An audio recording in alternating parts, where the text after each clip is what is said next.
بزرگوں اور بھائیوں،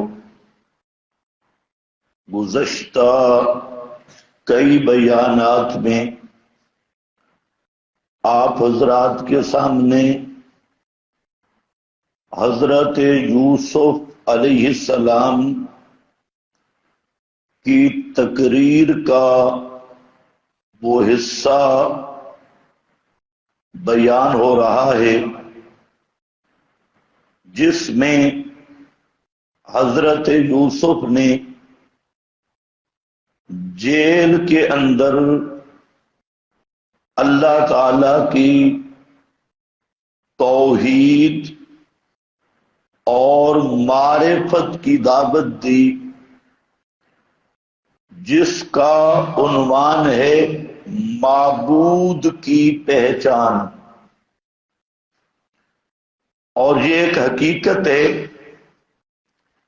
کہ جب تک معبود اور الہ کی پہچان نہیں ہوگی اس وقت تک عبادت نہیں بن سکتی۔ چاہے جو عمل بھی کر لے، عبادت موقوف ہے معبود کی پہچان اور معرفت پر، کہ معبود کون ہے، معبود کی کیا صفات ہیں۔ اکثر لوگ اس مغالطہ میں مارے جا رہے ہیں کہ انہوں نے عبادت کو سب کچھ سمجھا، عبادت پہ زور ہے، نفلیں پڑھیں گے، اشراق بھی، اوابین بھی، اور مسواک کے لیے ایک الگ جیب لگایا ہوگا، ذکر، اذکار، مجالس سب کچھ کرتی ہیں، لیکن اصل حقیقت سے بالکل ناواقف کہ عبادت موقوف ہے معبود کی پہچان پر۔ جب تک معبود کو نہیں پہچانا، معبود کی معرفت حاصل نہیں کی، تو ایک ہندو اور کلمہ گو کی عبادت میں فرق نہیں۔ 1000 دفعہ کلمہ پڑھے، کیونکہ ہندو اور سکھ عبادت تو وہ بھی کرتی ہیں، اور اتنی عبادت کرتی ہیں کہ غاروں میں بیٹھ کر کئی مہینے تک خوراک نہیں کھانی، ان کا وجود پگھل کے ہڈیاں بن گیا۔ نصرانی غاروں میں چھپ کر، حتیٰ کہ ساری زندگی شادی نہیں کرنی اور اس کو عبادت سمجھتی ہیں، اور روٹی نہیں کھانی اس کو عبادت سمجھتی ہیں، بھوکا رہنا اور تکالیف برداشت کرنا اس کو کیا کہتے ہیں؟ نفس کو مار رہی ہیں۔ آج صوفی بھی کیا کہتے ہیں؟ نفس کو مار رہے ہیں، خانقاہ میں بیٹھ کے نفس مار رہی ہے۔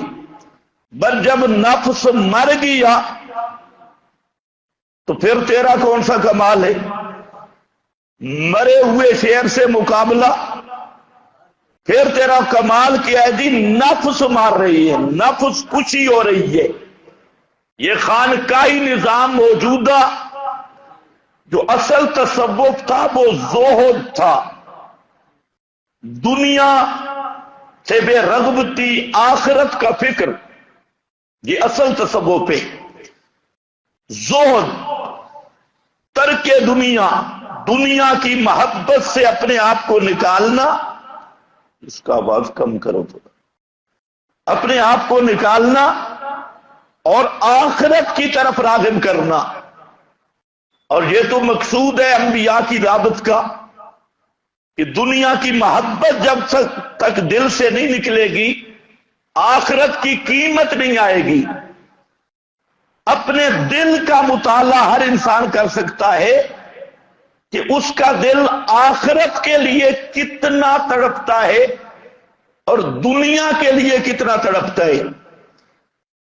اور ہر آدمی فیصلہ کر سکتا ہے سوچ سمجھ کر. اگر دل آخرت کے لیے تڑپتا ہے اور دنیا کی محبت نہیں، دنیا ضرورتاً استعمال کر رہا ہے، تو سمجھ لے کہ وہ انسان سعادت مند ہے، خوش بخت ہے، کیونکہ اس نے حقیقت کو پایا. اسی کا نام زہد ہے، اسی کا نام تقویٰ ہے، اسی کا نام ترک دنیا ہے.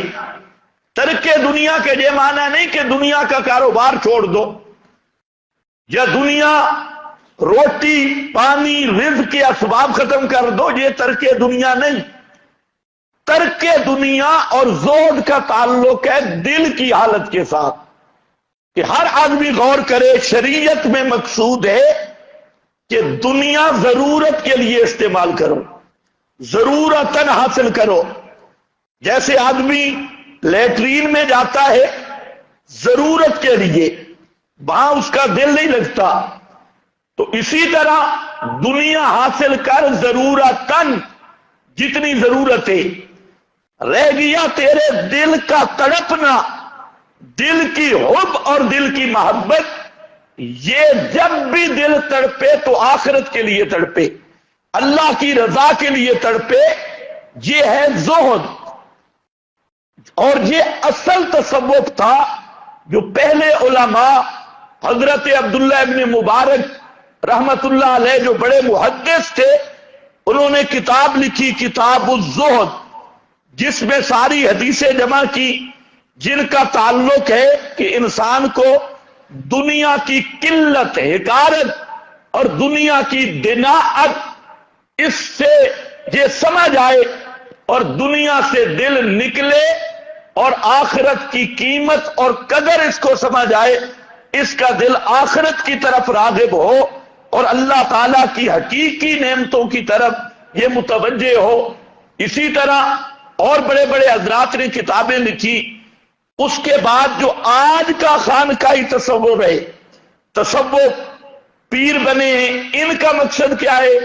عنوان دیتے ہیں جی کہ نفس کو مار رہی ہیں اور لطائف جاری کر رہے ہیں. لطائف ستہ، 6 لطیفے ہیں دل کے، ان کو ذکر سے ہم جاری کرتی ہیں. میں کہتا ہوں یہ تو ہندوؤں کے بھی جاری ہو جاتی ہیں، یہ تو نفس کی مشقیں ہیں، اس کے لیے تو مسلمان ہونا بھی شرط نہیں. ہندو جوگی ہو، سکھ ہو، وہ بھی اگر محنت کرے اپنے لطائف پہ، وہ لطائف ان کو بھی محسوس ہونے لگے، تو پھر اسلام کا امتیاز کیا ہے؟ دعوت محمدی کا معیار کیا ہوگا؟ جس چیز کی تم محنت کر رہے ہو. کئی بیچارے پیر صاحب کے سامنے تڑپتے ہیں، مرغ جیسے ذبح کیا جائے، تڑپ رہے ہیں اور سمجھتے ہیں ہم کامل ہو گئے، کامیاب ہو گئے. یہ تڑپنا تو سامری کے بچڑے کے سامنے بھی تھا، یہ تڑپنا تو ہندوؤں کے ہاں بھی ہے. اس لیے میرا بھائی یہ مقصد ہی نہیں. کہتے ہیں نفس کو مار رہے ہیں.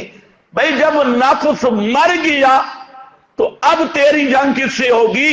شریعت تو یہ کہتی ہے نفس زندہ ہو اور نفس سے مقابلہ کر اور نفس کو شکست دے. اور تو بیٹھا ہے نفس مارنے کے لیے اور عبادتیں کر رہا ہے اور اپنے آپ کو سزا، اتنے دن کھانا نہیں، اتنے دن پینا نہیں، اور دھوپ پہ کھڑے ہونا ہے، غاروں میں چلے جانا ہے، پوری زندگی غسل نہیں کرنا، یہ اس کو تو تقرب سمجھ رہا ہے. تو اگر تیرا نفس مر جائے اب تو مقابلہ کس سے کرے گا؟ پھر اس مرے ہوئے نفس سے مقابلہ نہیں تو عبادت کیا بنے گی؟ تو الغرض عبادت کرنے والے تو کئی رنگ میں کر رہے ہیں، لیکن عبادت تب ہوگی جس کا نام عبادت ہے کہ معبود کی پہچان ہو، الہ کی پہچان ہو. جب تک معبود کو نہیں پہچانا عبادت عبادت نہیں، وہ ایکسرسائز بنے گی، ورزش بنے گی، اپنی صرف سزا بنے گی، اس کا نام عبادت نہیں. اسی لیے اسلام اور قرآن کی سب سے بڑی خصوصیت یہ ہے سارے ادیان کے مقابلہ میں کہ قرآن مقدس نے آسان لفظوں میں معبود کی پہچان کرائی کہ معبود کون ہوتا ہے، معبود کون ہے۔ پچھلی تقریر میں بھی میں نے یہی ذکر کیا تھا عبادت کی حقیقت پر۔ آج چند آیات میں آپ کے سامنے رکھتا ہوں اور میرا مقصد ہے ان آیات کا گھروں میں جا کے مطالعہ کرو اور اس میں غور و فکر کرو کہ معبود کون ہے۔ یہ قرآن مقدس کی دعوت ہے۔ میرے سامنے سورہ طٰہٰ ہے اور بالکل اس کی ابتدائی آیات ہے، اور یہ وہ سورت ہے جس کی یہ آیتیں سن کر فاروق اعظم کو معبود کی پہچان ہو گئی۔ یہی آیتیں سن کر یا پڑھ کر حضرت فاروق اعظم نے سنی، یا بعض روایتوں میں کاغذ چمڑے پہ لکھی ہوئی پڑھی، تو حضرت فاروق اعظم نے دوسری بات ہی نہیں کی۔ آئے کس نیت سے تھے؟ واقعی آپ نے سنا ہے، آئے کس نیت سے تھے؟ یہاں ایک فائدہ سمجھ لو، اچھی ایک پوری عنوان سمجھ لو۔ مشرکین عرب میں کئی کردار تھے اور وہ کردار آج بھی موجود ہیں، قیامت تک رہیں گے۔ ایک کردار تھا ابو لہب کا۔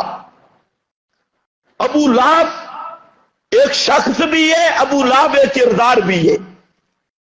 ابو لہب جو تھا یہ نبی کریم علیہ السلام کا دشمن تھا، دعوت کا منکر تھا، لیکن یہ نالائق نکھٹو آدمی تھا، بزدل، نالائق، اس میں کسی قسم کی لیاقت نہیں تھی۔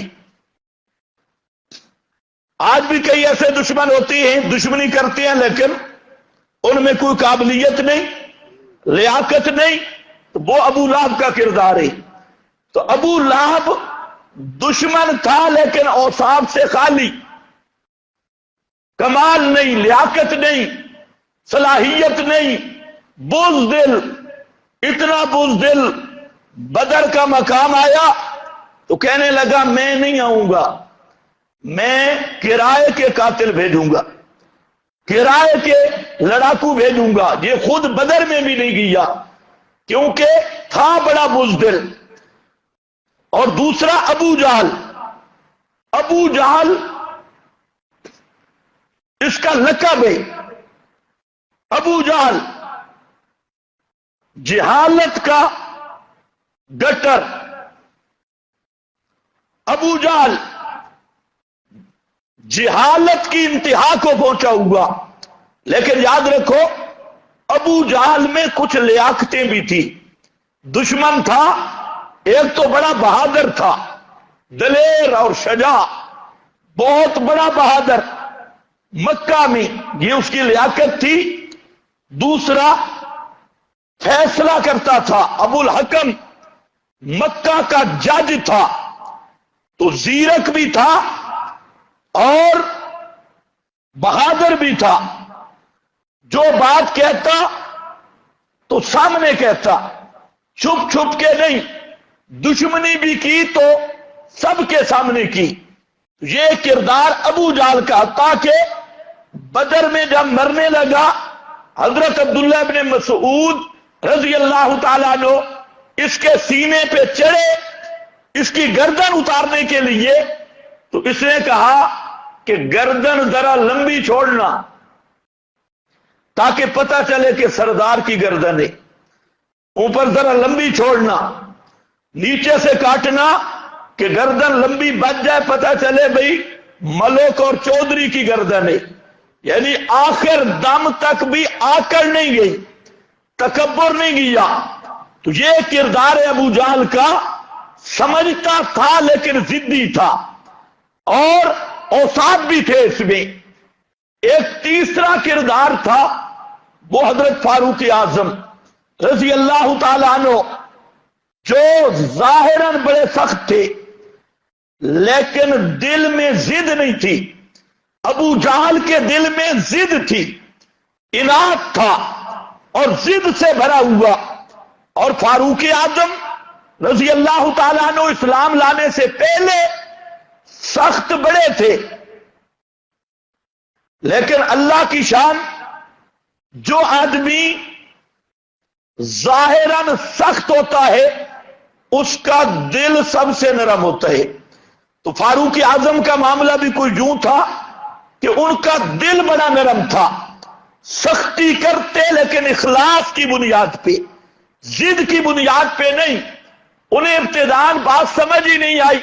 ابو جہل نے پراپاگنڈا کیا، ابو لہب، اور پراپاگنڈا اتنا تھا اور بیس اور بنیاد یہ بنایا کہ دیکھو ہم عرب کے قبائل متحد تھے، محمد آئے صلی اللہ علیہ وسلم، محمد مصطفیٰ آئے، انہوں نے ہمارے درمیان تفرقہ قائم کر دیا، توڑ پیدا کر دیا. اب ہم عرب میں پھوٹ پڑ گئی. تو یہ بھی ایک کاری ضرب تھی کہ تمام اہل عرب کا توڑ پیدا ہو جانا، گھر گھر لڑائی ہونا. تو یہ عنوان دیا گیا حضرت فاروق اعظم کو. اور دوسرا یہ عنوان تھا کہ یہ جو محمد صلی اللہ علیہ وسلم ہے، ہمارے اکابر کو کافر کہتے ہیں. ہمارے جتنے عمر ابن لوہے گزرا، فلانا گزرا، فلانا گزرا، یکفر آباءنا، یہ ہمارے بزرگوں کی تکفیر کرتا ہے، انہیں کافر کہتا ہے. سارے بزرگ اکابر کے خلاف ہے. اب یہ عنوان بھی بڑا خوبصورت تھا. آج بھی اگر کسی کو مشہور کر دو کہ یہ تو ہمارے مشائخ کے خلاف ہے، اکابر کے خلاف ہے، بزرگوں کے خلاف ہے، علماء کے خلاف ہے، تو کئی لوگ اس سے ٹوٹ جاتی ہیں اور وہ مسئلہ سمجھنے سے وہ رہ جاتی ہیں. تو یہ بھی ایک عنوان تھا. اور تیسرا عنوان یہ تھا کہ یہ ہمارے معبودوں کا گستاخ ہے، بے ادب ہے، حبل، لات، منات، عزا، ان کی عزت نہیں کرتا، ان کی بے ادبی کرتا ہے. تو حضرت فاروق اعظم رضی اللہ تعالیٰ عنہ کے ابھی اسلام نہیں لائے، لیکن دل میں طلب موجود تھی کہ یہ مسئلہ کسی طرح حل ہونا چاہیے. پھر ادھر دیکھتے کہ جو غلام تھے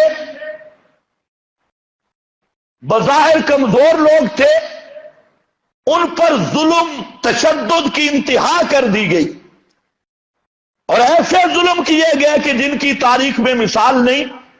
لیکن اتنے ظلموں کے باوجود ہر غلام کی زبان پہ نعرہ ہوتا احد احد احد احد. اب فاروق اعظم دیکھتے، وہاں سے گزرتے، تو اس بات نے بھی ان کو متاثر کیا کہ یہ کون سی قوت ہے.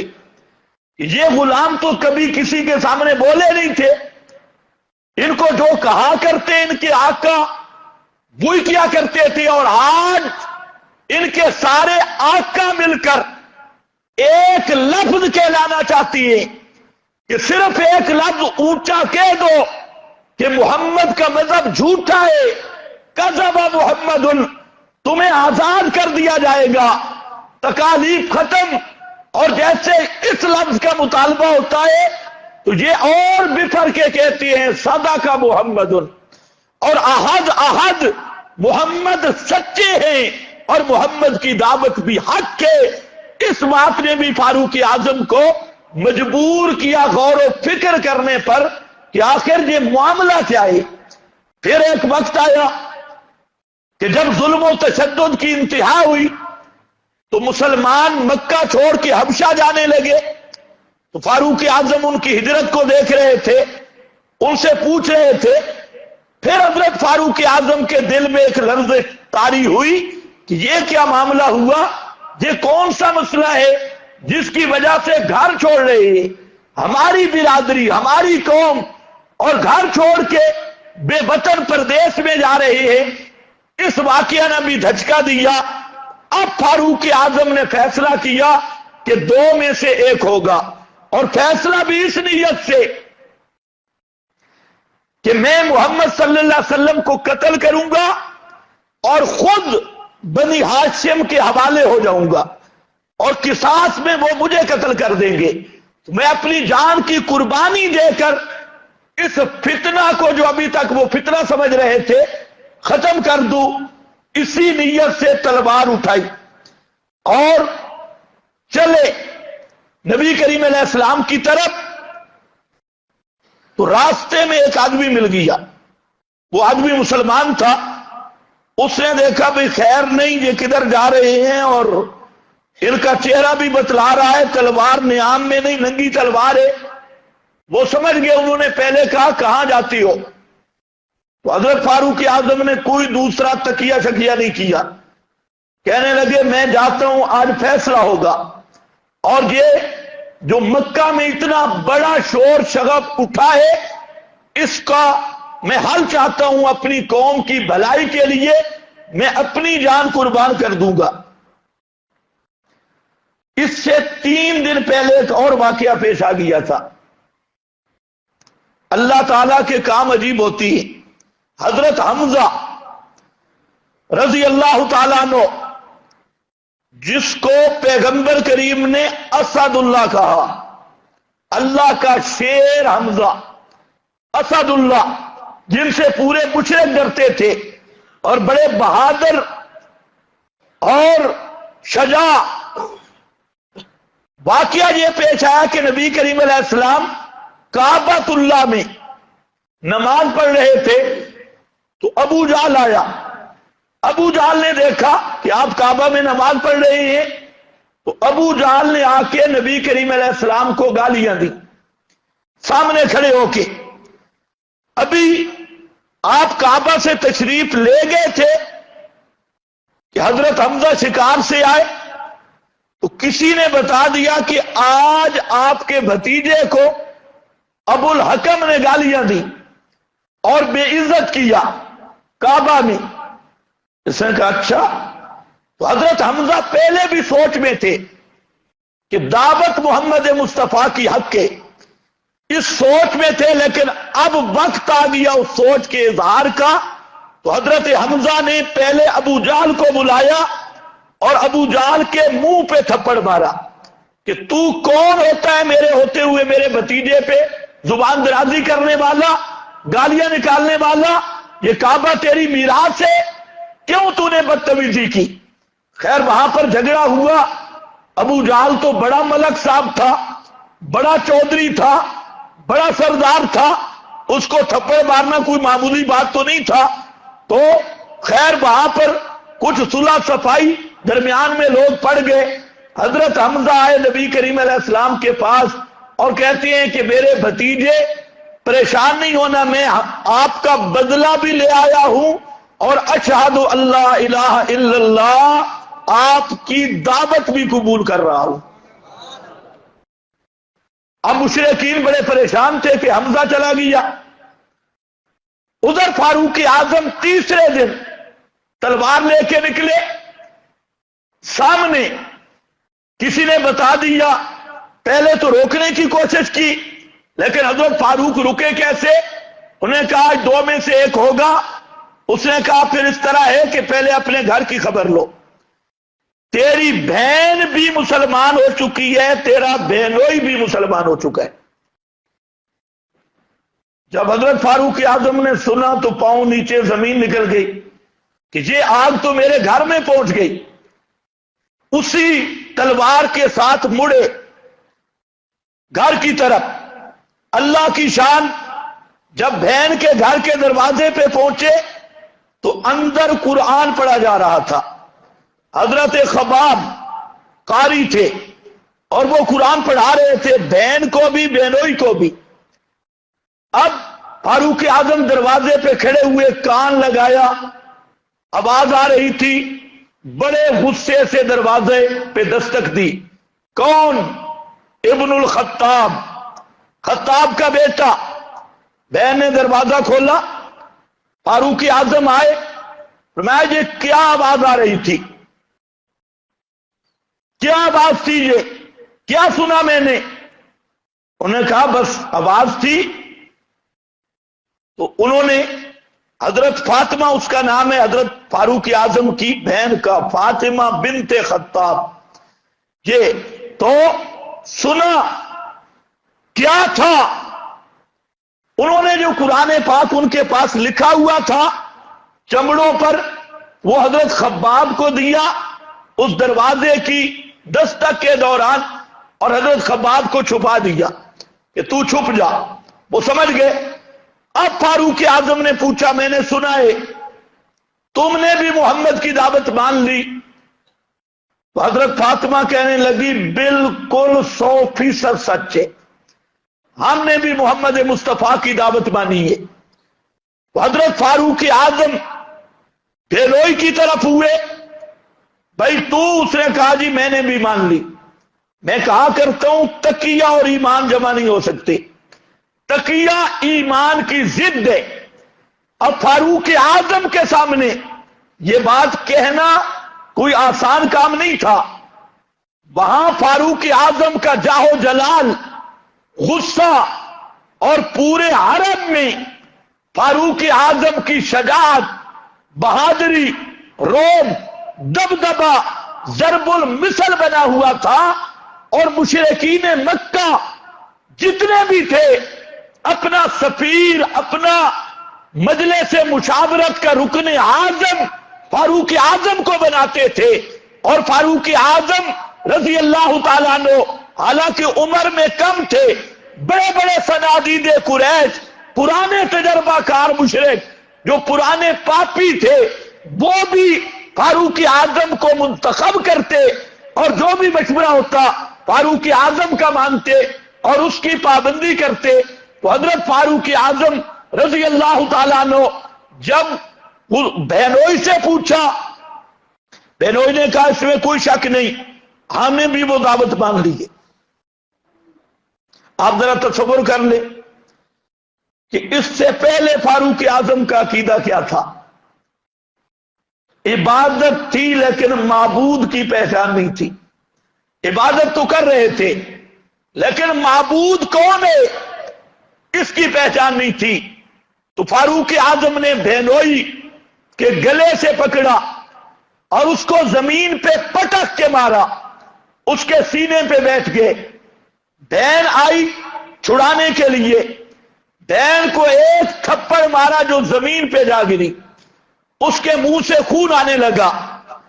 بہنوئی کو مارا، بہن کو مارا، لیکن اب پہلے تو بہن کے دل میں بھی بہت زیادہ ادب تھا، جیسے برادری کا ہوتا ہے، روب تھا، دبدبا تھا۔ اب فاروق اعظم نے عجیب بات دیکھی، یہ جتنا مار رہے ہیں وہ اتنا بہادر بن رہی ہے اور اتنی باتیں سنا رہے ہیں۔ بہن فاروق اعظم کو کہتی ہے یا عدو اللہ، اے اللہ کے دشمن، یہ مسئلہ حق ہے، کیوں نہیں مانتا تو ذرا سن تو صحیح۔ اب فاروق اعظم حیران رہ گئے، مار مار تھک گئے، تو ایک سائڈ پہ کھڑے ہوئے اور حیران اس پہ تھے کہ یہ لوگ تو میری آواز سے ڈرتے تھے، میرے قدموں کی چاپ سے ڈرتے تھے، آج میں تھک گیا، یہ نہیں تھکے، اور یہ زخمی شیروں کی طرح میرے سامنے کھڑے ہیں اور بار بار للکار رہے ہیں یہ مذہب حق کے۔ اب بعض علماء کہتی ہیں، بعض مورخین نے لکھا کہ فاروق اعظم اس بات سے متاثر ہو کر فرمانے لگے کہ ذرا وہ سناؤ کیا پڑھ رہے تھے، وہ کلام سناؤ۔ بعض روایات میں ہے کہ وہ جو سورہ طٰہٰ کی یہ ابتدائی آیات یہ چمڑے پہ لکھی ہوئی تھی، اور وہ چمڑے جس ٹکڑے پہ لکھی تھی وہ ابتدائی آیتوں والا ٹکڑا وہاں گر گیا تھا، اسی پلنگ پر، اسی جگہ پر جہاں وہ بیٹھے یا ان کے ہاتھ میں تھا اور مار پیٹ میں گر گیا۔ تو فاروق اعظم نے وہ ٹکڑا اٹھایا، خود پڑھا یا پڑھنے والے نے پڑھا، اور پڑھا یہاں سے ما انزلنا علیک القرآن لتشقی، ما انزلنا نہیں اتارا ہم نے، علیکا تجھ پر، القرآن قرآن پاک لتشقا، تاکہ آپ مشکل میں پڑ جائیں، مشقت میں پڑ جائیں۔ ہم نے قرآن اس لیے نہیں اتارا کہ آپ مشقتوں میں پڑ جائیں، اوکھے تھیو، اوکھا کرنے واسطے مشقت میں ڈالنے کے لیے قرآن نازل نہیں کیا۔ لیکن اگر اس دعوت قرآنی میں مصیبتیں، مشقتیں آئیں، ان کو برداشت کرو۔ قرآن اس لیے آیا نہیں کہ تمہیں مشقت میں ڈالے، لیکن قرآن کا مسئلہ ایسا ہے، جب بیان کرو گے مشقتیں آئیں گی، مصیبتیں آئیں گی، اپنے بیگانے ہوں گے، فتوے لگیں گے، شیطان درمیان میں تفریق ڈالے گا، دشمن بنیں گے، دنیا ساری مخالف ہوگی، یہ ساری مشقتیں ہوں گی۔ تو میرے پیغمبر، قرآن آیا اس لیے نہیں کہ تمہیں مشقت میں ڈالے، بلکہ قرآن کے بیان میں جو مشقتیں آئیں، مصیبتیں آئیں، ان کو خندہ پیشانی سے برداشت کرنا، دل کی خوشی سے برداشت کرنا۔ کیوں؟ قرآن آیا ہے الا تذکرۃ لمن یخشی، یہ تو خالص نصیحت ہے، فائدہ وہ آدمی اٹھائے گا لمن یخشی، جس کے دل میں اللہ کا ڈر ہوگا، جس کے دل میں اللہ کا ڈر ہوگا، وہ اس کتاب خدا سے فائدہ اٹھائے گا۔ یہ پہلی آیت تھی۔ اور پھر فرمایا تنزیلا ممن خلق الارض والسماوات العلی، یہ کلام معمولی نہیں، یہ کسی انسان کا کلام نہیں، کسی جن فرشتے کا کلام نہیں، تنزیلا، یہ تھوڑا تھوڑا کر کے اتارا ہوا ہے، ممن، اس ذات کی طرف سے، خلق الارض والسماوات، جس نے پیدا کیا آسمانوں کو، زمین کو اور اونچے آسمانوں کو، والسماوات العلی، اونچے آسمانوں کو پیدا کیا، اس ذات کی طرف سے یہ حکم نامہ نازل ہوا۔ وہ ذات کون ہے؟ الرحمن، الرحمن، مہربانیاں کرنے والا، حاجتیں پوری کرنے والا، مشکلیں حل کرنے والا، برکتیں دینے والا۔ الرحمن کا معنی مہربانیاں کرنے والا، اولاد دینا مہربانی، صحت دینا مہربانی، نعمت دینا مہربانی، مصیبت ٹالنا مہربانی، رزق وسیع کرنا مہربانی، اس کائنات مشکل حل کرنا مہربانی، اور کم کو زیادہ کر دینا، برکتیں دینا مہربانی، وجود دینا مہربانی، اور پورے وجود کو چلانا مہربانی، کائنات کو پیدا کرنا مہربانی، کائنات میں انبیاء کا سلسلہ جاری کرنا مہربانی، اس کائنات کی کتب آسمانی، آسمانی کتابوں سے ہدایت کرنا مہربانی۔ الرحمن هو الرحمن، کس کی طرف سے قرآن آیا؟ جو رحمان ہے، مہربانیاں کرنے والا ہے۔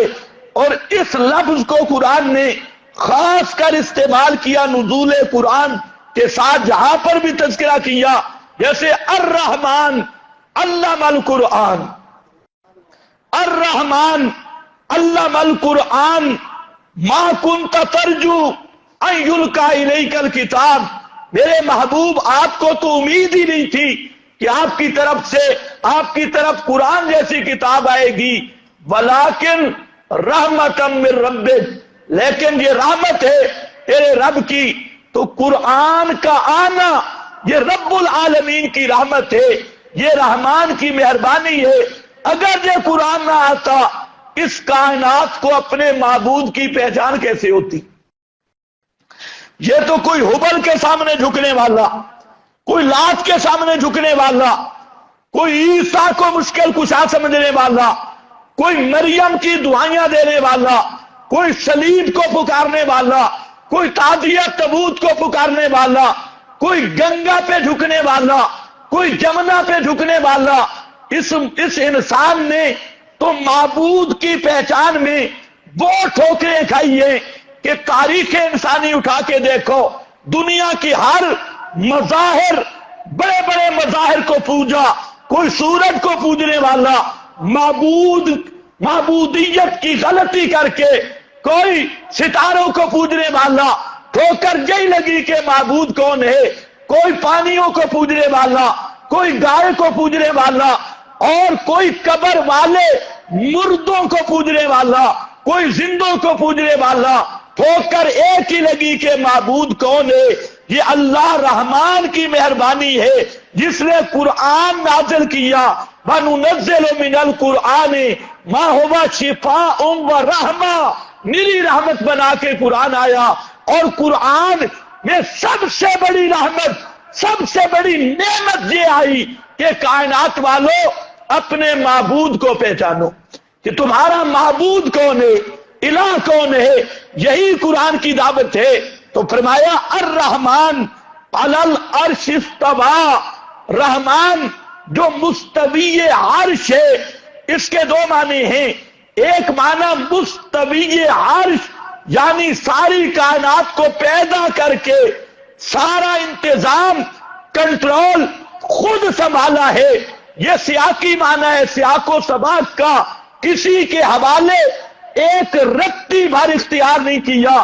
جیسے مشرک سمجھتے ہیں کہ فلانا بابا اس کو اولاد دینے کا اختیار، فلانا بابا اس کو بیماریاں ٹالنے کا اختیار، فلانا بزرگ اس کو مشکل کشائی کا اختیار، حاجت روائی کا اختیار۔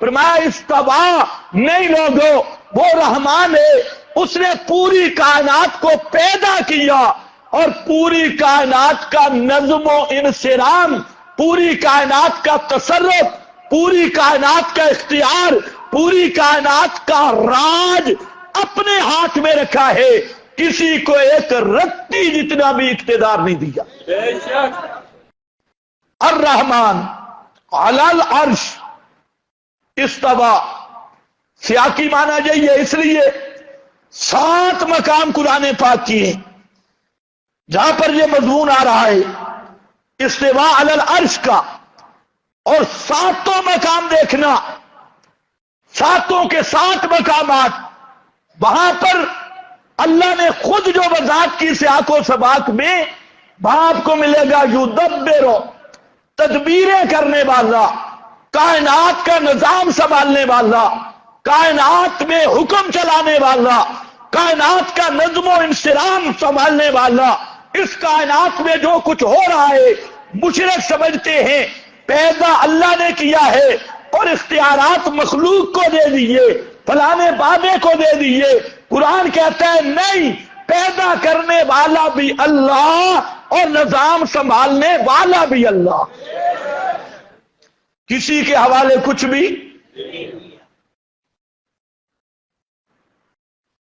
اگر حوالے کرتا بگاڑ تو ہوتا، اگر حوالے کرتا تو سب سے بڑے مکرم کون ہیں؟ امام الانبیاء حضرت محمد مصطفیٰ صلی اللہ علیہ وسلم، اس کائنات میں سب سے اونچے، بعد از خدا بزرگ توئی، قصہ مختصر، مخلوق میں سب سے اونچا مقام، سب سے اعلی شان، لیکن صاف لفظوں میں فرمایا میرے پیغمبر، کائنات کو بتا دے یہ اس غلط فہمی میں نہ رہے، قل لا املک لنفسی نفعا ولا ضرا، میرے محبوب اعلان کر کہ میں محمد مصطفیٰ، اللہ کا محبوب، خاتم المعصومین، خاتم النبیین، افضل الاولین والآخرین، افضل الخلق علی الاطلاق، صاحب لواء الحمد، صاحب مقام محمود، عظمت ساری برحق، لیکن کائنات والوں جہاں تک تصرف کا معاملہ ہے، کائنات کو چلانے کا، تو میں محمد مصطفیٰ اپنی جان کے بھی نفع نقصان کا مالک نہیں، اپنی جان کل لا املکو، اور لا املکو فعل پہ لا داخل ہے۔ حیرانگی کی بات ہے، اتنا صاف قرآن، سورۃ الاعراف، سورہ یونس، 2 مقام پہ یہ آیت کھڑی ہے، ایک میں ذرن پہلے ہے نفعن بعد بھی ہے، دوسری میں نفعن پہلے ہے ذرن بعد بھی ہے، اور واچے غافلان کہ میرے محبوب آپ اعلان کر دیں کہ میں محمد مصطفیٰ اپنی جان کے بھی نفع نقصان کا مالک نہیں، الا ما شاء اللہ، جہاں استثناء بھی منقطع ذکر کیا، ہوتا وہ ہے جو میرا رب چاہے، رب چاہے۔ اور اسی پر تاکید زندہ پیغمبر موجود عہد کے مقام میں اللہ رب العزت نے عہد کے مقام کی ایک حکمت یہ بھی بیان کی کہ وہاں پر بظاہر ایک شکست کا ماحول بن گیا۔ عہد کے میدان میں اللہ یہی بتلانا چاہتا تھا آنے والی امت کو کہ او امتیوں پریشان نہ ہونا، فتح اور شکست یہ صرف اللہ کے قبضے میں ہے، یہ اختیار اللہ نے اپنے پیغمبر کو بھی عطا نہیں کیا۔ عہد سمجھتے ہو نا؟ عہد کیا تھا؟ رائبینڈ کا اجتماع، جی عہد سمجھتے ہو؟ انشاءاللہ آئے گا چند، یہ معبود کی پہچان کے بعد پھر معبود کے رسول کی پہچان ہوگی، اور جہاں معبود کے رسول کی پہچان ہوگی تو محمد مصطفیٰ کی پوری زندگی، آپ کی پوری سیرت یاد رکھ لو، دو چیزوں سے عبارت ہے، قرآن اور جہاد۔ کتنی چیزیں ہیں؟ قرآن اور جہاد۔ کتنی چیزیں ہیں؟ قرآن اور، اونچے بولو کیا ہے؟ قرآن اور جہاد۔ دعوت قرآن کی علاج تلوار سے۔ محمدی سیرت اگر کوئی دیکھنا چاہے، یہ تو آج کے ملا نے نقشہ بگاڑ دیا اور محمد مصطفیٰ کی سیرت بتاتا ہی نہیں۔ میرے نبی کی پوری زندگی قرآن کے ساتھ گزری، جہاد کے ساتھ گزری۔ آج تو جہاد کا مفہوم بدل دیا گیا، جہاد بسترے اٹھانا، مسواکیں لمبی ہوں، اور ملا کہتے ہیں تقریر کرنا جہاد ہے، کوئی کہتا ہے جناب چلے لگانا جہاد ہے، اور اب تو جہاد کا مفہوم ایسا بدلا، پی ٹی آئی والے کہتے ہیں ہم جہاد کر رہے ہیں، نون لیگ والے کہتے ہیں ہم مجاہد ہیں، فضل الرحمان کہتے ہیں ہم مجاہد ہیں، مریم کہتی ہے ہم مجاہدہ ہیں، تو ہم کہتے ہیں مجاہدہ تم ضرور ہو لیکن فی سبیل الطاغوت، فی سبیل الطاغوت، تمہاری کوششیں، تمہاری محنتیں جتنی بھی کر لو، سیاسی پارٹیاں موجودہ جو مرضی عوام کو دھوکہ دے لے، خدا کی قسم ان کی پوری محنت طاغوت کے لیے ہے، اور محمد مصطفیٰ کی پوری محنت اللہ کی توحید کے لیے تھی۔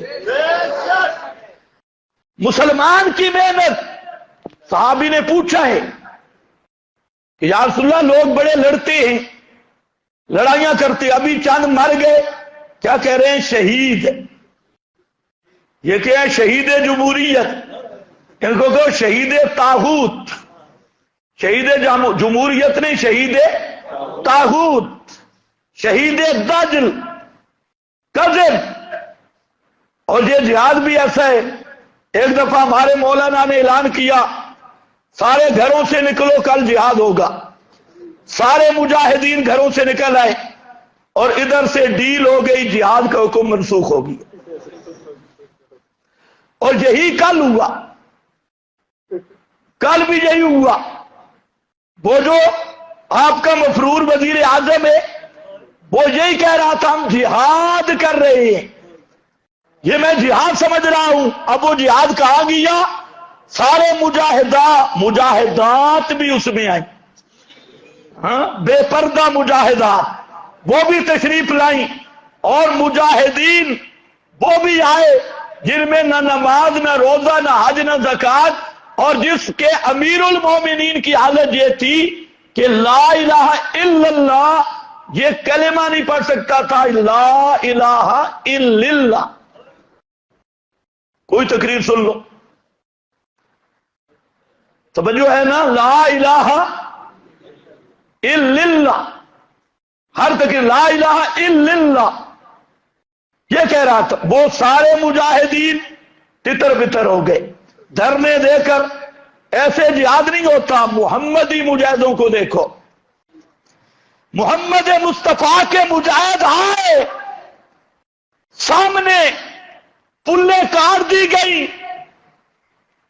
قادسیہ کو دیکھو، پلیں کاٹ دی گئی، دریا اپنے جوبن پہ جا رہا ہے، لیکن محمدی مجاہد گھوڑے پہ سوار ہو کے کہتے ہیں اللہم انا نحن فی سبیلک، اللہ ہم کوئی اپنی زمین اگاڑنے تو نہیں آئے، ہم تو آئے ہیں تیری توحید کو اونچا کرنے کے لیے۔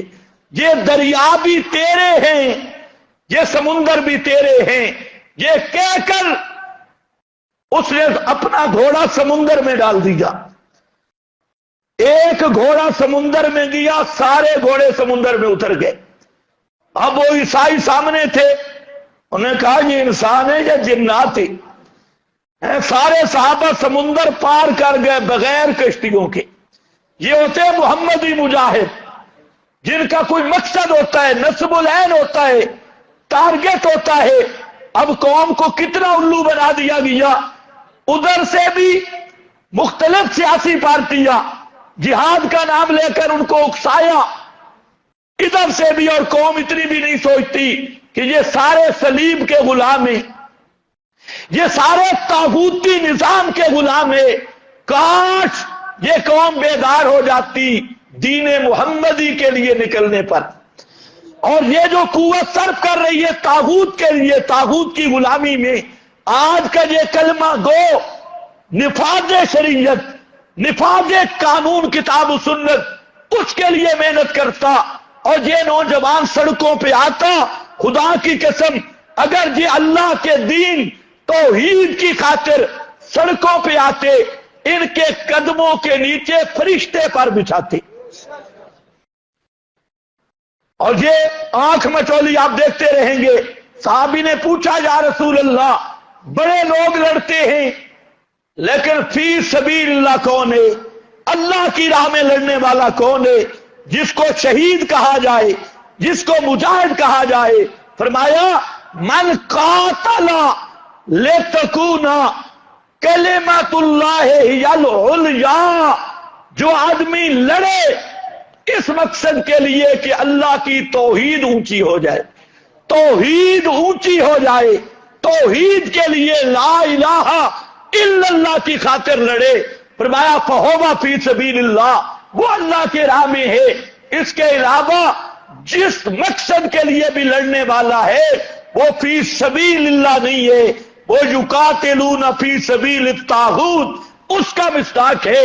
تو میرا بھائی، احد کا میدان، پیغمبر کریم صلی اللہ علیہ وسلم کے دانت مبارک زخمی ہو گئے، یہ عملی منظر تھا، لا املک لنفسی نفعا ولا ضرا، اور میرے نبی کے چہرے انور میں لوہے کی سلاخیں اور زریں اور کڑے خود اس طرح گھس گئے کہ جو صحابی طبیب تھا وہ نکالنے لگا، اس نے اپنے دانتوں سے نکالنے کی کوشش کی، لوہے کی اس خود اور کڑے میں دانت ڈالے، حتیٰ کہ اس صحابی کے دانت بھی ٹوٹ گئے۔ آپ اندازہ کریں کتنی سختی کے ساتھ وہ خود آپ کے وجود میں گھس گئی کہ صحابی کے دانت بھی یہ سامنے والے ٹوٹ گئے۔ اور لیکن صحابہ کہتی ہیں یہ ناموس رسالت کے لیے دانت ٹوٹے تھے، اس لیے عام طور پہ سامنے کے دانت ٹوٹ جائیں بدصورتی ہوتی ہے، لیکن جب صحابی کے ہونٹ کھلتے تو ان دانتوں میں جتنا حسن تھا اس کی کوئی نظیر بھی نہیں تھی، کیونکہ وہ دانت بھی ٹوٹے تھے مبلغ توحید کے دفاع میں، توحید کے مبلغ کے دفاع میں۔ تو یہ پورا منظر یہ کیا بتا رہا ہے؟ کل عملے کو زندہ پیغمبر موجود، 70 صحابہ شہید ہو گئے، اسی طرح اور زخمی ہو گئے، پیغمبر کریم خود زخمی ہو گئے. آپ کی پوری زندگی کی عبارت آپ صلی اللہ علیہ وسلم کا اپنا بیٹا آپ کی گود کے اندر روح پرواز کر گئی، آپ کے آنسو نیچے آنے لگے. یہ بخاری شریف ہے. تم تو کہتے ہو فلانا بابا بیٹے دینے والا ہے، فلانا درگاہ فلانا بابا وہ اولادیں عطا کرتا ہے. یا محمد مصطفیٰ ہے، اپنا بیٹا گود میں ہے اور وہ موت و حیات کی کشمکش میں ہے. پیغمبر کریم دیکھ رہے ہیں اس کے چہرے کی طرف، اور اس کا نام بھی حضرت ابراہیم ہے. 17 مہینے کا بیٹا، پیغمبر کے آنسو نیچے آئے اور بیٹے کی روح اوپر پرواز کر گئی. اور وہاں کہتی ہیں ماں نقولو اے ابراہیم انا بفراقک لمحزونون، ہمیں تیری جدائی کا احساس رہے گا لیکن ہمارے بس میں کوئی نہیں، ہم صرف اتنا ہی پڑھیں گے انا للہ و انا الیہ راجعون. یہ سارا منظر ہے لا املک لنفسی نفعا ولا ضرا. فرمایا میرے محبوب پیغمبر آپ اعلان کر دیں کائنات والوں، میں محمد مصطفیٰ بھی اپنی جان کے نفع نقصان ما فوق الاسباب کا مالک نہیں، سارے جہان کا مالک ہونا دور کی بات. تو میرے بھائی فرمایا الرحمن، رحمان ہے، یہ رحمان کی طرف سے قرآن آیا. اور رحمان علی العرش استوا، اس میں 2 مقصد ہیں. ایک یہ بتانا کہ رحمان نے مہربانی کر کے قرآن بھیجا، اور رحمان وہ ہے جس نے پوری کائنات کا نظام اپنے ہاتھ میں رکھا ہے، کسی کے حوالے نہیں کیا. اور علی العرش مشکل کشا وہ ہے جو عرش والا ہے. فرش والا کوئی بھی ہو وہ داتا نہیں، مشکل کشا نہیں، حاجت روا نہیں، دستگیر نہیں.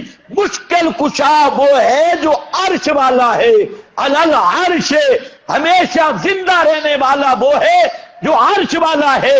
اور پوری کائنات کا داتا غوث اعظم وہ ہے علی العرش جو عرش والا ہے. جو قبر کے فرش میں سو گیا وہ مشکل کشا نہیں، حاجت روا نہیں، سننے والا نہیں. سمیع بصیر بھی وہ ہے، حاجت روا مشکل کشا بھی وہ ہے علی العرش جو عرش والا ہے. اور عرش والا ایک تو سمیع بصیر بھی صرف ایک. کیسی پہچان ہے الرحمن. اور تیسرا معنی ہے علماء کی یہاں بھی یہ کہ استوا کیا ہے، 2 چیزوں پہ ایمان رکھنا ضروری ہے. یہ تھوڑا سا علمی نکتہ ہے. ایک یہ کہ قرآن پاک میں اللہ نے فرمایا نحن اقرب الیہ من حبل الورید، اللہ شارک سے زیادہ قریب. 2 آدمی بات کریں تیسرا اللہ، 3 آدمی بات کریں چوتھا اللہ. جہاں پر بھی بات ہو معکم، وہ تمہارے ساتھ ہے. اس کا نام ہے معیت. معیت. پیغمبر کریم غار میں غار ثور، مشرکین سامنے ہیں تو کیا فرماتے ہیں ان اللہ معنا، اللہ ہمارے ساتھ ہے. حضرت موسیٰ فرعون کے دربار میں جا رہے ہیں اور حضرت ہارون، اللہ نے فرمایا انی معکما، میں تم دونوں کے ساتھ ہوں. تو اس کو کہتے ہیں آیات معیت. تو یاد رکھ لو آیات معیت اور دوسری آیات استوا، استوا علی العرش. تو ان دونوں کے بارے میں عقیدہ ایمان یہ ہے کہ استوا بھی حق ہے، معیت بھی حق ہے. استوا کی کیفیت کیا ہے، معیت کی کیفیت کیا ہے، یہ مفوض الی اللہ ہے.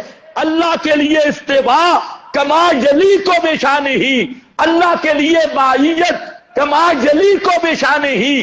جیسے آج کل غیر مقلد اٹھے ہیں، انہوں نے استوا والی آیتیں پڑھی، معیت والی کا انکار کر دیا. یا کوئی آدمی معیت کی آیتیں پڑھے، استوا کا انکار کرے دونوں غالی ہیں. جو مذہب حق ہے، عقیدہ حق ہے، استوا علی العرش بھی برحق مانا ہو معلوم بل کیف و مجہول. الایمان ثم التکبیر، استوا علی العرش بھی برحق، ماہیت بھی برحق، اور ان کی پوری کیفیت اللہ ہی جانتا ہے. استوا بھی اس شان کا ہے جو اللہ کی شان کے مناسب ہے، ماہیت بھی اس شان کی ہے جو رب کی شان کے مناسب ہے. اس کی کیفیات مخلوق جان ہی نہیں سکتی. مخلوق ممکن الوجود ہے، وہ واجب ہے. ممکن واجب کی کیفیات کیا جانے، اس کے حالات کنوں کیا جانے. تو بہرحال استوا کا ایک سیاق کا معنی میں نے بتایا اور ایک حقیقی معنی جو عند العلماء ہے، دونوں کا میں نے بتا دیا. اب ذرا دیکھو، وقت بھی گیا، لیکن آیت جو شروع کی یہ حضرت فاروق اعظم پڑھ رہے تھے، یاد ہے نا، سن رہے تھے، یہ تھے. اور جب پڑھ رہے تھے چہرے کے تیور بدل رہے تھے. زبان پہ قرآن آ رہا تھا، کانوں میں قرآن آ رہا تھا، لیکن قرآن دل کے زنگ کو دھو رہا تھا. اندر اندر زنگ ختم ہو رہا تھا. فرمایا لہو ما فی السماوات، کون ہے رحمان؟ سبحان اللہ. لہو ما فی السماوات والارض، رحمان وہ ہے کہ آسمان و زمین میں جو کچھ ہے اس کی ملک، اس کا تصرف، اس پہ اختیار رکھنا، اس پر تصرف رکھنا لہو صرف اسی کا خاصہ ہے، یہ اسی کی شان ہے. لہو ما فی السماوات وما فی الارض وما بینہما، آسمانوں کی ساری مخلوق، اس پہ تصرف کرنے والا اکیلا وہ رحمان. زمین کی پوری مخلوق، اس پہ حکم چلانے والا، تصرف کرنے والا لہو، اکیلا وہ رحمان. آسمان و زمین آ گیا، فرمایا وما بینہما، جو کچھ آسمان و زمین کے درمیان میں ہے اس پہ بھی حکم چلانے والا وہی. وما تحت الثری، اور جو کچھ گیلی مٹی کے نیچے ہے، تحت الثری، تحت الثری اس کائنات کی گہرائی میں، زمین کی گہرائیوں میں، گیلی مٹیوں میں، جہاں کسی کی نظر بھی نہیں جاتی، جہاں کسی کا علم بھی نہیں پہنچتا. حاصل یہ کہ او کائنات والوں، معبود وہ ہے، رحمان وہ ہے کہ پوری کائنات پہ تصرف کرنے والا، پوری کائنات کا نظام چلانے والا، پوری کائنات پہ اپنا اختیار چلانے والا، پوری کائنات کا انصراف اور نظم سنبھالنے والا. کوئی پیر فقیر، زندہ مردہ، کوئی فرشتہ اس پوری کائنات کے نظم میں ایک ذرے پر بھی اختیار نہیں رکھتا. لہو ما فی السماء، مختار کل چھوڑو، ایک ذرہ بھی ما فوق الاسباب، کسی کی کوئی اختیار نہیں، کوئی طاقت نہیں. یہ پہلا حاصل یہ نکلا، سب تصرفات کرنے والا ایک. اور آگے فرمایا وَإِن تَجْهَرْ بِالْقَوْلِ، اس کا علم یہ ہے، ان تجہر بالقول، اگر تو بات اونچی کر کے کہے، دعا ہو، ندا ہو، بات ہو، اور تجہر بالقول اونچی کہے، فَإِنَّهُ يَعْلَمُ السِّرَّ، اس کی شان یہ ہے وہ اونچی بات کو بھی جانتا ہے. نمبر 2 السر، سر جو اب تیرے دل میں خیال ہے اس وقت ہے، مطلب ٹائم ختم ہو گئی ہے، یہ خیال اس وقت ہے، اس وقت جو خیال ہے السر، اس کو بھی جانتا ہے. صرف اتنا نہیں، آگے ذرا دیکھنا، یعلم السر واخفا، اب جو کائنات کے دلوں میں اس وقت ہے، اس آن ہر ایک کے، پوری مخلوق کے دل کی کیفیت اس وقت بھی جاننے والا ہے۔ وَأَخْفَى، آج سے 70 سال بعد، 80 سال بعد جو مخلوق کے دلوں میں خیال آئے گا اس خیال کو بھی جاننے والا ہے۔ جو ابھی صاحب قلب کے قلب دل میں خیال آیا ہی نہیں، تم نہیں جانتے کہ 70 سال بعد تمہارے دل میں کیا خیال آئے گا، کل تمہارے دل میں کیا خیال آئے گا۔ اِنَّهُ يَعْلَمُ السِّرَّ، 3 بنیادیں، کوئی اونچا پکارے اس کو بھی سنتا ہے، کوئی دل میں بات رکھے اس کو بھی جانتا ہے، کوئی اب نہیں آنے والے وقتوں میں کسی کے دل میں خیال بعد میں آئے گا۔ اخفا، اور وہ اللہ اب جانتا ہے۔ اب 2 بنیادیں پکی ہو گئی کہ سب کچھ کرنے والا کون، سب کچھ جاننے والا کون۔ کتنی بنیادیں آ گئی؟ سب کچھ کرنے والا کون، لہو ما فی السماوات، یہاں پر بھی 4 سٹیپ ذکر کیے، آسمان، زمین، ما بینہما، ما تحت الثری، یہ 4 درجے ذکر کیے۔ اور جہاں ان تجہر بالقول، بات اونچی، اسی سے سمجھا گیا بات آہستہ۔ 2، بات دل میں اب، اور بات دل میں آئے گی مستقبل میں۔ یہاں پہ 4 پوائنٹ ذکر کیے، 4 درجے ذکر کیے، 4 درجے تصرف کے، جن کا حاصل یہ پوری کائنات میں تصرف کرنے والا صرف اللہ۔ 4 پوائنٹ علم کے ذکر کیے، جن کا حاصل کہ غیب دان، ما فوق الاسباب، جاننے والا اللہ، ما فوق الاسباب، تصرف کرنے والا اللہ۔ اب یہ 2 بنیادیں ذکر کر کے اب آئی معبود کی پہچان۔ معبود کون ہے؟ فرمایا جب یہ تم نے سمجھ لیا، اب سمجھو اللہ لا الہ الا ہو، اللہ لا الہ الا ہو۔ اب سمجھ آ گئی کہ اللہ وہ ہے جس کے سوا الہ کوئی نہیں۔ جب سب کچھ جاننے والا بھی اللہ، سب کچھ کرنے والا بھی اللہ، تو پھر سمجھ لو معبود وہ ہوتا ہے جو پکارے سننے کے لائق ہو، حاجت روا مشکل کشا، جو پکارے سننے والا ہو۔ جب سب کچھ جاننے والا غیب دان بھی اللہ، سب کچھ کرنے والا بھی اللہ، تو الہ بھی صرف اللہ۔ اللہ لا الہ الا ہو، تو پکارو صرف اللہ کو۔ اب ایک سوال تھا، اللہ کو پکارے، ٹھیک ہے مان لیا اللہ کو پکاریں گے، لیکن وسیلے کی تو ضرورت پڑتی ہے۔ مثالیں بھی لوگ دیتے ہیں، وقت ختم ہے، چلو آئندہ جمعہ پہ تھوڑا سا اس کو چھیڑوں گا۔ وسیلے کی ضرورت تو پڑتی ہے، تو ہم جو ان کو پکارتے ہیں نا، یہ وسیلے ہیں، حالانکہ یہ شرک کے پتیلے ہیں، کہتے ہیں یہ وسیلے ہیں۔ اللہ نے فرمایا خبردار، الہ میں ہوں، دلیل سے بات آئی۔ اب اگر وسیلے کی ضرورت ہے نا، لہ الاسماء الحسنی، لہ الاسماء الحسنی۔ اب یہ ایتوں کا ترجمہ گھروں میں کوئی دیکھ لے، صرف ترجمہ دیکھ لے، سورہ طٰہٰ کی ابتدا ہے، اور یہ وہ ایتیں ہیں لہ الاسماء الحسنی، اسی کے نام ہے بہت خیستہ، بہت سونے سونے نا، خوبصورت نا۔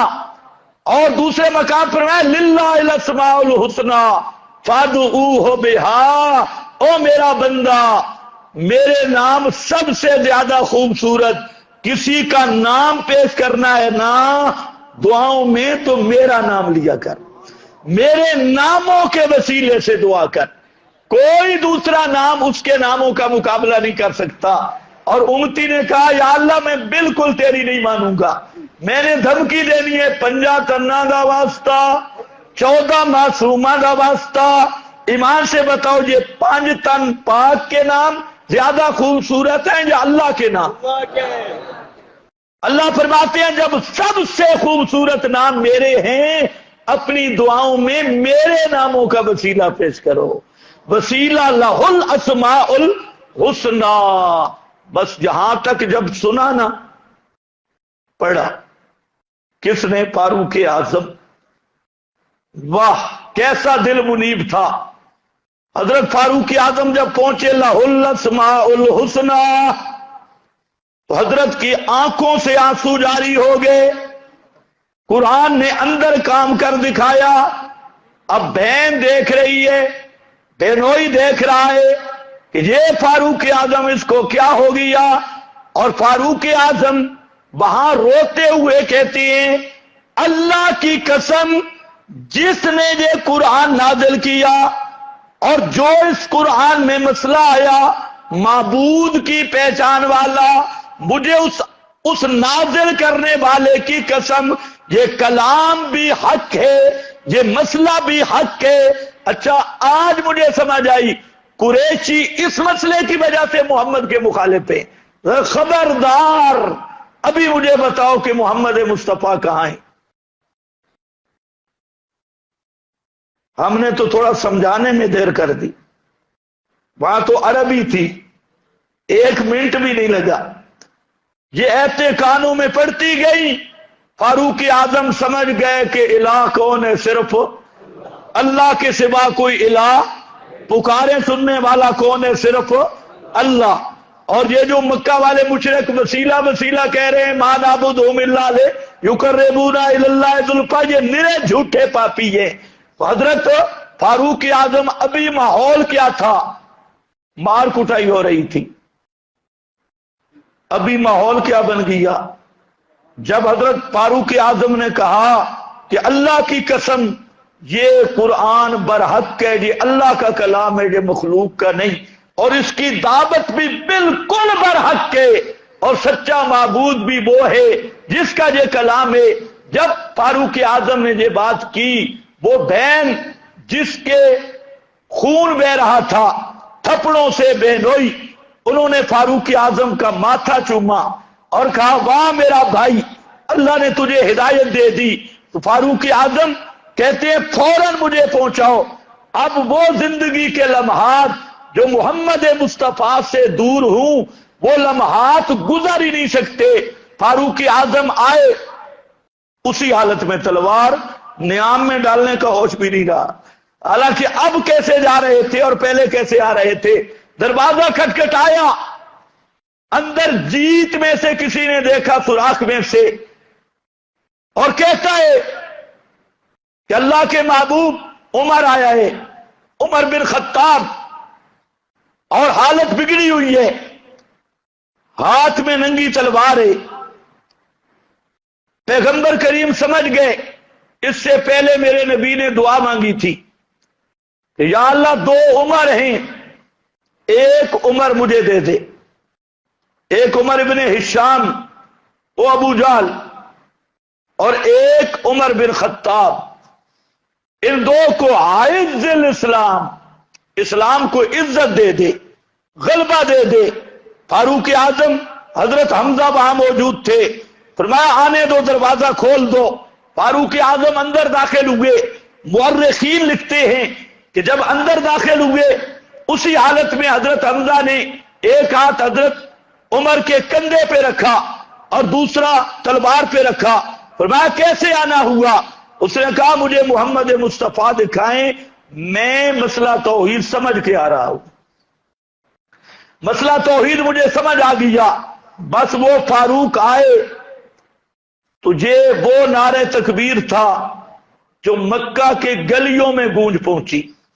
اور پھر فاروق آنے کے بعد پہلا سوال یہ کیا کہ یا رسول اللہ ہم حق پہ نہیں ہیں؟ حق پہ. فرمایا پھر ہم اس کمرے میں کیوں بند ہیں؟ آج ہم نکلیں گے اور کعبۃ اللہ میں جا کے توحید بیان کریں گے. یہ 40ویں آدمی تھے، چلہ پورا ہو گیا. 39 آدمی پہلے آ چکے تھے، یہ 40ویں آدمی تھے فاروق اعظم، جس فاروق اعظم کے آنے سے پوری دنیا میں انقلاب آ گیا، اور وہی فاروق اعظم تھا جس نے فارس روم کی سلطنتوں کے تختے الٹ دیے اور کلمہ توحید پوری دھرتی پہ پھیلا دیا۔ تم بھی فاروق اعظم کا نام لیتے ہو، لیکن تمہارے دلوں میں کرکٹر بستے ہیں، تمہارے ہیروز یہ موجودہ طاغوتی سیاستدان اور کرکٹر، ہاکر اور فنکار، ڈرامے والے کنجر، ان کنجروں کو اپنا ہیرو سمجھتے ہو۔ اسلام کے آغوش میں وہ ہیروز ہیں کہ جن کی عظمتوں پر اللہ کے فرشتے بھی رشک کرتے ہیں۔ کاش آج امت کا رشتہ ان ہیروز سے کاٹ کے کیسے لوفروں کی طرف لگا دیا گیا، کیسے کنجر کی طرف لگا دیا گیا، جو فلموں کے ایکٹر ہیں، جو ٹی وی کے ڈرامے باز، ان کی طرف امت کی توجہ ہے۔ لیکن آج میرے